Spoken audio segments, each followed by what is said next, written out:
तमें कौन एकाश राजू बाबू बहु माँ आसीनी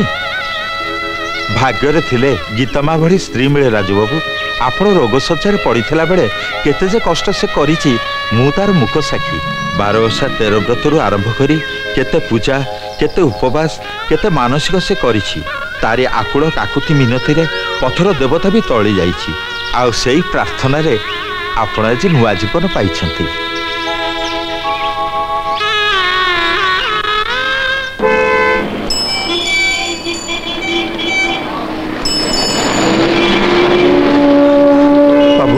बाबू बाबू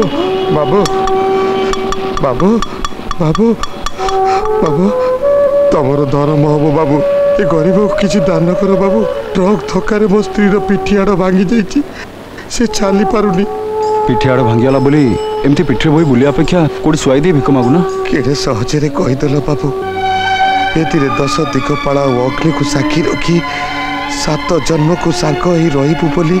मु शपथ करछि बाबू आज ता पिठियाड़ भांगी गला बोली ताको कौन मुझे एठी सेठी फोपाड़ी देवी आमर जदि एमिति हम आम स्त्री कौन आमको फोपाड़ी दब। अरे बाबा क्या डायलॉग मारिस मो भिकारी भाई ये विदेशी पड़ुआ बाबू कटू आम देशी भिकारी तो बहुत बुद्धिया आपण को नुह बाबू एमती कौ कहीदेल ना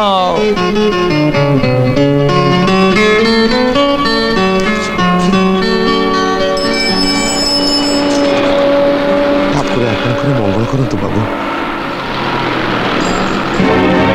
12 ओषा 13 व्रत आरंभ करी केते पूजा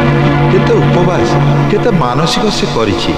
तारी आकुल काकुति मिनती रे पथर देवता भी तली जाइछि आउ सेई प्रार्थना रे आपण आज नुआ जीवन पाइछंती।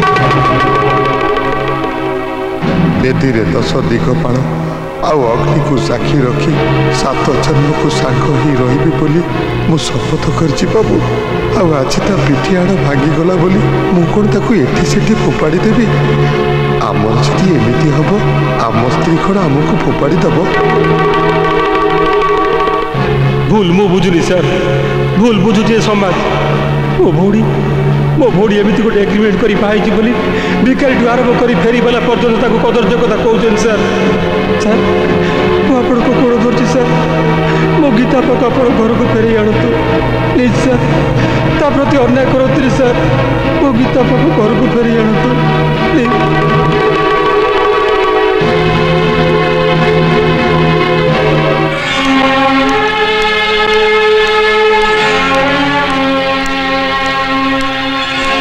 डैडी मो गीता मत दरकार डैडी आपन तो फेरे आणतु फेरे आनिबी कौन एथर मासिक एग्रीमेंट करू ताको फेरे आनिबा कौन दरकार ता संगे तो एग्रीमेंट सरी जाइछि सुन कहबू जदि आम ऑफिस से गोटे टाइपिस्ट अछि बाहाइनी ता संगे तो बाहागर प्रस्ताव पके देबी डैडी गीता परी तार किछि समस्या नहीं बुझिलु एथर गोटे काम करबा मासिकिया एग्रीमेंट करबा आ 12 मास रे 12टा बो घर को आनिबा डैडी